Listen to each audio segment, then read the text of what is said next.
Depuis les 3 derniers mois, je me suis lancé un défi, me poussant à utiliser l'impression 3D pour fabriquer littéralement tout ce dont j'aurais éventuellement besoin pour ma ferme d'impression 3D, mon espace de création et mon studio d'enregistrement. Et dans cette vidéo, nous allons pousser l'impression 3D grand public à ses limites en concevant, téléchargeant, imprimant ou en trouvant d'une manière ou d'une autre chaque solution que moi. Et vous pourrions éventuellement avoir besoin pour votre propre coin de créateur parfaitement personnalisé. Mon objectif à la fin de cette vidéo est d'utiliser vraiment l'impression 3D pour enfin organiser et contrôler mon espace de travail et j'espère pouvoir vous inspirer à faire de même. Allons-y!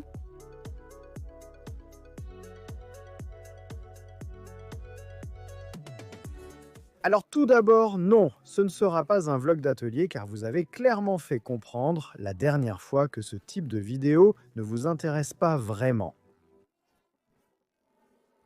Au lieu de cela, tout au long de cette vidéo de défi, je vais énumérer chacune des choses dont j'avais besoin dans mon espace de création, divisé en chapitres afin que vous puissiez passer si disons, vous n'êtes pas intéressé par le stockage de filaments ou l'éclairage de studio. Nous verrons ensuite comment utiliser l'impression 3D pour résoudre le problème de façon plus efficace, solide, rapide ou économique. Mais il y a quelques règles que je me suis fixées pour ce défi, juste pour garder les choses intéressantes. Premièrement, si je ne peux pas imprimer quelque chose en 3D, je dois quand même utiliser l'impression 3D pour l'améliorer ou l'optimiser d'au moins une manière fonctionnelle. Donc non, les décorations ne comptent pas. Et avant que vous ne submergiez les commentaires avec des remarques sur le fait que l'impression 3D n'est pas toujours l'outil idéal pour tout, j'ajouterai une deuxième règle. Si l'impression 3D n'est pas l'outil idéal pour le scénario, je suis toujours autorisé à utiliser d'autres jouets de bricoleurs grand public ou amateurs, tels que des lasers ou bien sûr des outils électriques pour compléter mes projets. Mais absolument pas d'outils professionnels tels que des tours, des fraiseuses ou du moulage par injection évidemment. Et troisièmement, je partagerai les STL de tous les designs que je développe sur printables.com. Organisons-nous. La première chose, et probablement la plus importante pour tout espace de création d'impression 3D, sera de stocker votre filament. Du moins si vous êtes aussi accro à l'accumulation de filaments que moi. Pour être franc, celui-ci était plutôt simple, au moins côté planification. J'ai simplement téléchargé la solution de stockage de filaments épiques et open source de Pooch sur Repcord.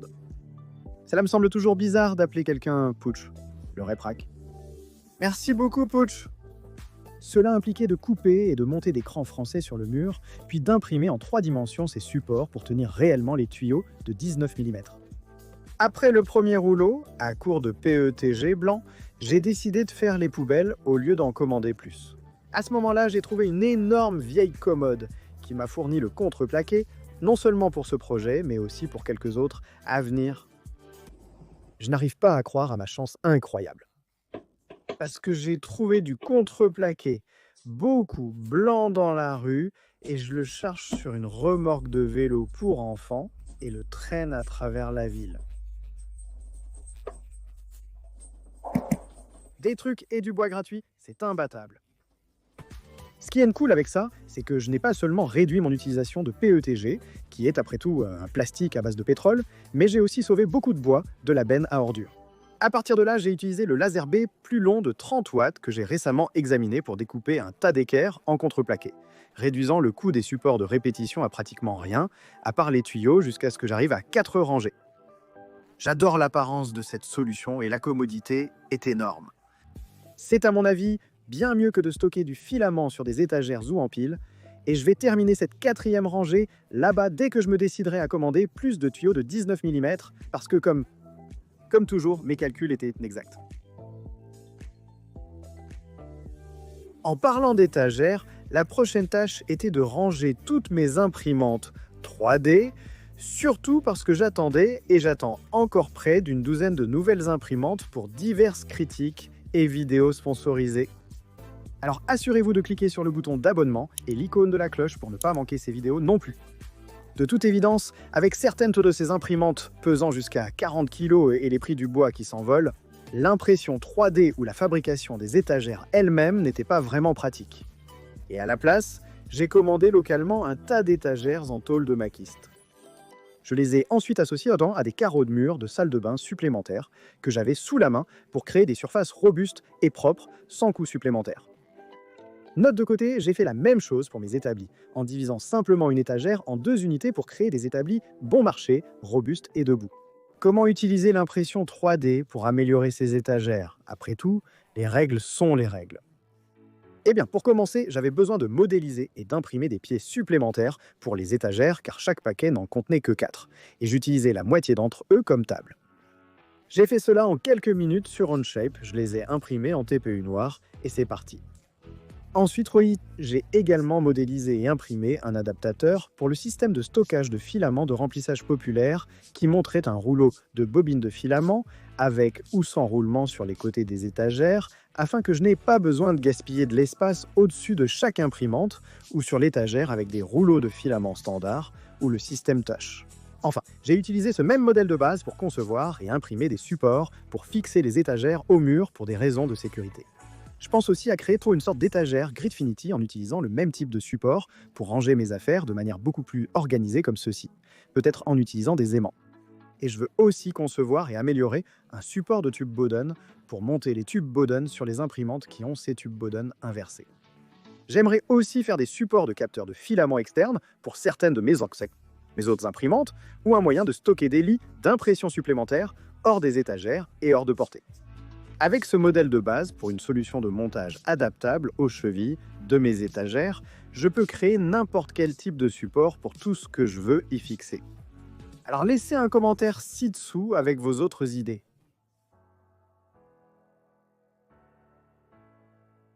Ensuite, il était temps de ranger tout mon matériel. Ventilateur, pièces d'imprimante, etc. J'ai joué avec l'idée de construire mes propres armoires ou étagères. Mais j'étais trop occupé, alors j'ai cédé et j'ai commandé une caisse à outils, en choisissant spécifiquement une qui avait 2 étagères vides, mais j'étais un idiot et je n'ai pas vérifié les dimensions lors de la commande, donc j'étais un peu déçu quand ce petit truc est arrivé. Donc je savais que je devrais être intelligent pour maximiser mon espace verticalement. Pour cela, sans surprise, j'ai utilisé mon vieux ami familier Gridfinity pour imprimer des plaques de base, non seulement pour les tiroirs eux-mêmes, mais aussi pour le dessus, que je n'ai pas encore collé et monté, juste pour que je puisse sortir les choses et les monter et les déplacer quand j'utilise le chariot. Au fait, c'est à ce moment-là que je dois donner le premier de probablement quelques coups de chapeau aux gens de Bamboo Lab qui ont entendu dire que je relevais ce défi et ont accepté de m'envoyer comme 4 énormes envois de leurs filaments de super haute qualité pour le projet, allant du PLA mat pour les bacs Gridfinity à l'ABS, la fibre de carbone, le nylon et même un peu de polycarbonate pour certains des chapitres à venir plus tard dans la vidéo. Je serai honnête et dirai que j'avais déjà beaucoup de ces bacs Gridfinity que j'avais imprimés auparavant et que j'ai apportés de mon bureau à domicile. Mais après avoir vu à quel point l'impression du filament mat de Bamboo Lab est belle, j'ai en fait cédé et réimprimé beaucoup de ces anciens en PLA mat. Et puis je pense que je vais utiliser ces plus laids brillants à la maison dans mon abri où je ne les verrai pas tous les jours. Est-ce que cela fait de moi une horrible personne? Quoi qu'il en soit, j'utilise le PLA mat de Bamboo Lab pour imprimer toutes les bases ainsi qu'un tas de bacs, et je travaille même à l'impression d'un tas de rangements pour le tiroir inférieur, plus grand pour le rangement d'outils divers, qui n'était pas fourni avec la boîte à outils. J'adore l'aspect de cette mousse à outils qui est découpée avec précision, mais comme je reçois toujours de nouveaux outils et que je vois combien je dois stocker ici, Gridfinity avec la flexibilité et la capacité de déplacer les choses était simplement une bien meilleure option pour cela. Avec cette critique élogieuse de Gridfinity, vous pourriez penser que je l'utiliserai aussi pour le stockage des câbles et des appareils électroniques. Mais en réalité, ce n'est pas le cas. Comme je l'ai déjà dit, Gridfinity est le meilleur pour les solutions et les situations où vous voulez fréquemment sortir des bacs individuels et les déplacer. Mais pour les situations où vous voulez que l'organisation soit relativement stationnaire, ce n'est tout simplement pas aussi bien adapté. Au lieu de cela, j'ai de nouveau opté pour les plateaux fourre-tout modulaires de HD dont j'ai parlé dans une vidéo précédente. Vous vous demandez peut-être pourquoi je n'ai pas utilisé le système d'organisateur d'étagères modulaires sans fond de ma vidéo sur les 4 principaux systèmes d'organisation. La réponse est sans équivoque. Je voulais pouvoir retirer l'ensemble du système d'organisation, par exemple, pour l'emmener de l'autre côté du studio et installer une caméra spécifique ou un micro ou n'importe quelle configuration. Je peux le faire avec ce système, croyez-le ou non, mais je ne pourrais pas le faire s'il n'y avait pas de fond dans aucun des bacs. Si c'était tous des bacs individuels comme Gridfinity, sortir tous les bacs nécessaires prendrait une éternité. Avec ce système, je peux simplement le soulever. Et comme les bacs sont assez serrés ensemble, le système ne se désagrège pas et ne se désorganise pas. Et oui, l'organisation est toujours en cours car l'autre avantage d'utiliser le système par rapport au plateau d'organisateur acheté en magasin est que je peux le reconfigurer à tout moment, si disons j'achète plus d'un certain type de câble ou de batterie. Oh, et bien sûr, j'ai utilisé l'une de mes impressions fonctionnelles préférées de tous les temps, que j'ai couverte, je pense, dans les vidéos précédentes pour enrouler et garder les câbles bien rangés. Cette fois, cependant, j'ai codé en couleur chacun des différents types de câbles, encore une fois, en utilisant du PLA mat de Bambu Lab. Je vais être honnête, je déteste avoir quelque chose qui n'est pas orange, vert citron ou noir dans mon champ de vision, mais j'en ai tellement marre de devoir regarder de près pour déterminer quel type de câble c'était, donc il y a un peu un mélange de différentes couleurs. Après tout, la forme suit la fonction. Après avoir imprimé tous ces bacs, je devais trouver un endroit pour les ranger. Comme je l'ai mentionné précédemment, j'ai décidé de gagner du temps et de l'argent sur les véritables tables d'atelier qui sont super chères et d'utiliser plutôt des étagères industrielles. Mais cela signifiait aussi que je n'avais pas de tiroir pour pouvoir réellement stocker des choses. J'ai exploré quelques idées et j'ai réalisé qu'ici, une fois de plus, l'impression 3D pourrait vraiment m'aider. J'ai pris des tiroirs de grande capacité, difficiles à trouver, en profondeur de plus de 60 cm. Mais le véritable défi était que les pions de l'étagère eux-mêmes ont une forme en L, ce qui rendrait impossible de monter réellement des tiroirs ou de les sortir. Heureusement, en utilisant mon imprimante 3D, j'ai pu modéliser et imprimer des blocs d'espacement solides qui s'adaptent parfaitement à la rainure de chacun de ces pieds, bien mieux qu'un simple bloc de bois le ferait. Je les ai imprimés en Bambu Lab PAHTCF, qui, comme vous pouvez le voir, j'avais un vieux rouleau que j'ai dû sécher. Alors j'ai changé en plein d'impressions. Assurez-vous bien de sécher votre nylon. J'ai également utilisé 6 périmètres et un remplissage de 80% pour que ces blocs soient effectivement aussi solides que de l'aluminium usiné. J'ai ensuite pu les monter sur mes étagères, et ils sont conçus de telle manière qu'une goupille traverse tout et une autre se place ici pour la stabilité. Et ensuite, j'ai simplement pris du contreplaqué de récupération de la construction de ma cuisine pour ajouter un cadre aux étagères. Maintenant, j'ai un endroit où je peux réellement ranger tous mes plateaux fourre-tout. C'est parfait pour les petites pièces comme les écrous, boulons, ventilateurs et câbles. Mais qu'en est-il des choses bien plus grandes? Par exemple, je devrais vraiment mettre les projets en cours dans des bacs pour qu'ils n'occupent pas une surface précieuse et de l'espace pendant que je ne travaille pas dessus. C'est pareil pour les produits en attente d'examen. J'avais besoin de quelques bacs pour cela. Immédiatement. Je suis de ces personnes qui vont à Ikea et remplissent leur panier presque exclusivement de bacs moulés par injection de toute taille. Et donc j'en avais beaucoup qui traînaient. Et oui, j'aurais pu tricher sur les règles et simplement imprimer en 3D des clips ou des séparateurs pour ces bacs. Mais où est le plaisir dans tout ça? Au lieu de cela, j'ai décidé de modéliser et d'imprimer ma propre version open source des bacs et couvercles IKEA Samla, avec une petite touche personnelle. Ma version peut être imprimée en mode vase. Et après avoir consulté quelques-uns de mes mécènes, merci beaucoup Rafa, elle est également paramétrique, ce qui signifie que vous pouvez créer la vôtre à disons la moitié ou le tiers de la taille, afin que vous puissiez empiler les petites sur les grandes. Maintenant, c'est toujours très en cours de réalisation, mais l'idée est de créer des bacs qui sont plus économiques avec des tailles plus flexibles et qui s'impriment plus rapidement qu'il ne faudrait, pour se frayer un chemin à travers le labyrinthe qu'est IKEA. Pour ceci, j'ai expérimenté. J'ai essayé le PETG et j'ai même fait envoyer par Bambu Labs un rouleau de leur polycarbonate de super haute qualité car le PLA est un peu trop grillé avec une trop mauvaise adhérence des couches pour des parois aussi minces qui vont être sous contrainte lorsque vous les prenez par le côté. Jusqu'à présent, d'après mes tests, le PETG fonctionne de manière phénoménale tant que vous utilisez une buse d'1 mm et vous ne voulez certainement pas faire cela sur de petits périmètres. En mode de base, l'adhérence de couche ne fonctionne pas aussi bien avec une 0,4 mm et plusieurs périmètres. En ce qui concerne le polycarbonate, je peux dire que cela va être vraiment prometteur en termes de clarté et de résistance, mais j'ai un petit problème avec mon Voron où il ne dépasse pas 270 degrés, quelque chose avec le thermistor. Nous devrons donc mettre le polycarbonate en attente pour l'instant. Dans l'ensemble, je pense que ces bacs se sont avérés excellents.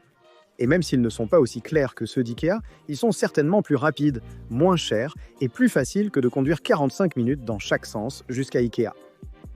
Donc je prévois d'en imprimer davantage chaque fois que j'ai besoin de petits bacs de rangement. De plus, j'ai en fait une imprimante carrée de 500 mm qui arrive bientôt, alors restez à l'écoute pour cela, et j'espère pouvoir imprimer certains de ces bacs de taille moyenne très bientôt.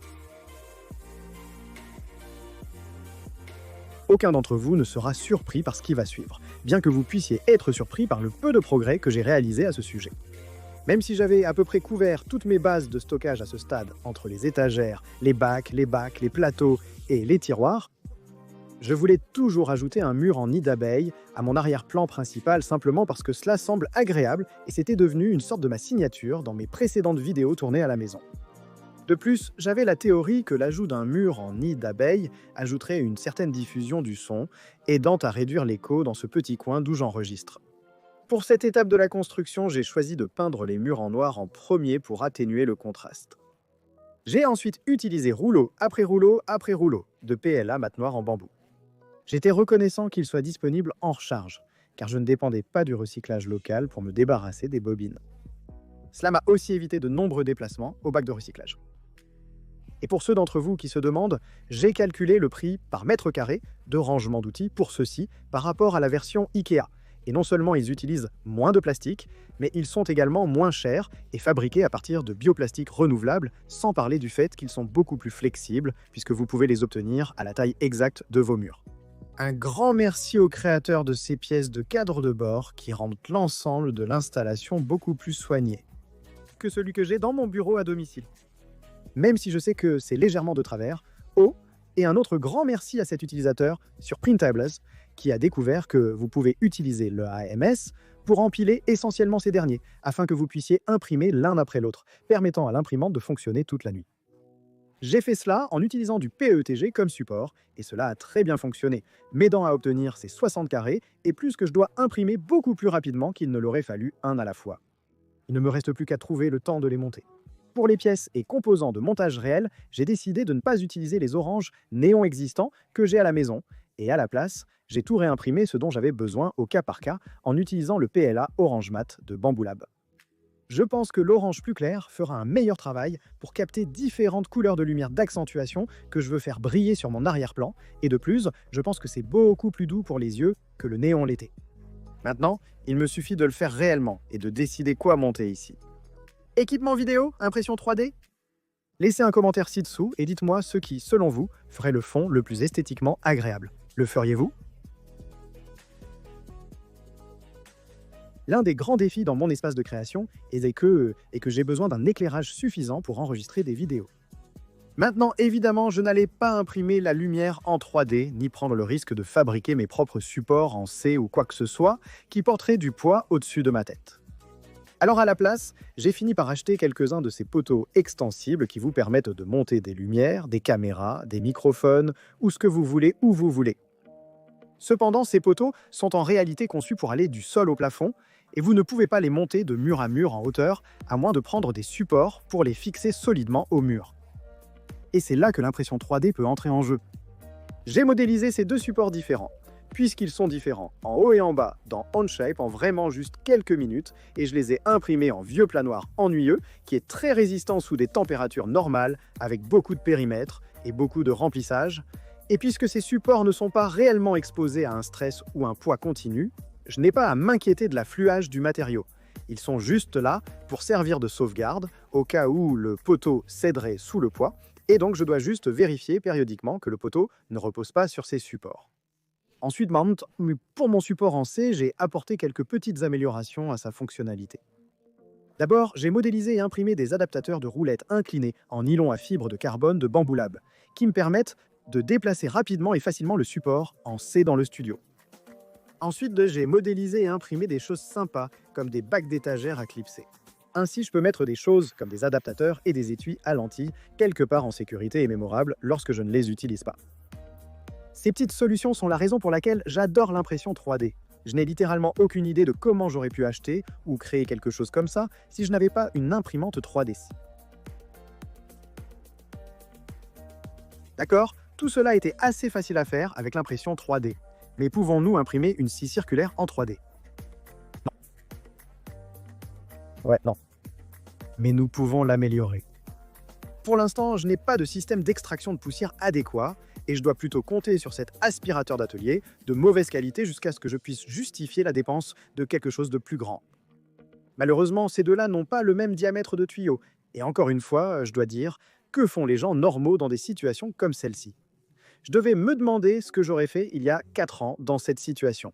Et je suis presque sûr que le ruban adhésif aurait été la réponse. Aujourd'hui, cependant, j'ai simplement ouvert Onshape, conçu l'ensemble en quelques secondes, y compris l'ajout d'un joli petit biseau au bord du manchon, et je l'ai imprimé en TPU. Et voilà, j'ai un adaptateur étanche entre la scie circulaire et mon aspirateur d'atelier. Et voilà. Ensuite, nous avons des panneaux acoustiques sur les murs et sur les plafonds, car l'écho dans ce sous-sol est vraiment très horrible en ce moment. Encore une fois, mon aventure de plonger dans les poubelles m'a sauvé. Et beaucoup de boîtes ont juste dû être découpées à partir de vieux tiroirs. Ils étaient même peints en blanc, du moins pour les panneaux de plafond et tout le reste. J'ai envisagé d'imprimer en 3D des supports à 90 degrés pour l'intérieur, mais ce n'était pas nécessaire. Utiliser l'impression 3D juste pour le plaisir me semblait contraire aux règles. Alors à la place, j'ai décidé d'utiliser la découpe laser. Et j'ai utilisé une combinaison du Nijimax 4, avec lequel j'ai vraiment eu du mal, ainsi que le laser de 30 watts plus long pour découper un design dans l'un des panneaux et lui donner un peu plus d'ambiance décorative. J'ai également utilisé des découpes des supports de RepRap dans les coins des panneaux de montage au plafond pour maintenir l'isolation dans les coins. Cependant, je ne suis vraiment pas satisfait du fait que je n'ai pas utilisé l'impression 3D sur cette partie du projet. Donc je prévois de modéliser des hexagones entièrement imprimés en 3D qui profiteront de la laine de roche supplémentaire que j'ai dû couper de certains des panneaux. Et je vais transformer ceux-ci en panneaux acoustiques plus petits que je peux placer dans toute la pièce. Car comme vous pouvez le voir, je n'ai certainement pas fini avec les traitements acoustiques ici. Voilà donc, j'ai réussi à vous montrer une vidéo de construction d'atelier en espérant vous avoir diverti. Rusé, hein? Mais plus sérieusement, j'espère que dans cette vidéo, vous avez trouvé au moins une idée pour une impression 3D pratique que vous pouvez utiliser pour améliorer votre propre espace de création, que ce soit un coin de votre bureau à domicile ou tout votre sous-sol. Dites-moi dans les commentaires, voulez-vous voir plus de vidéos similaires à l'avenir? J'ai beaucoup d'autres idées pour des solutions pratiques, comme la conception de mon propre système de ventilation monté sur fenêtre, la conversion de certains de ces systèmes d'organisation pour avoir des docks de charge intégrés, l'impression 3D d'une table basse et bien plus encore. Mais je ne suis vraiment pas sûr que vous soyez intéressé par une autre vidéo comme celle-ci. Quoi qu'il en soit, j'apprécie vraiment vos retours et je lis chacun de vos commentaires.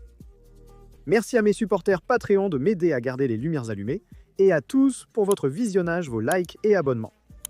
Je dois aller terminer un tas de ces projets que je viens de vous montrer, qui sont à moitié faits, mais je vous verrai tous à la prochaine couche. Merci.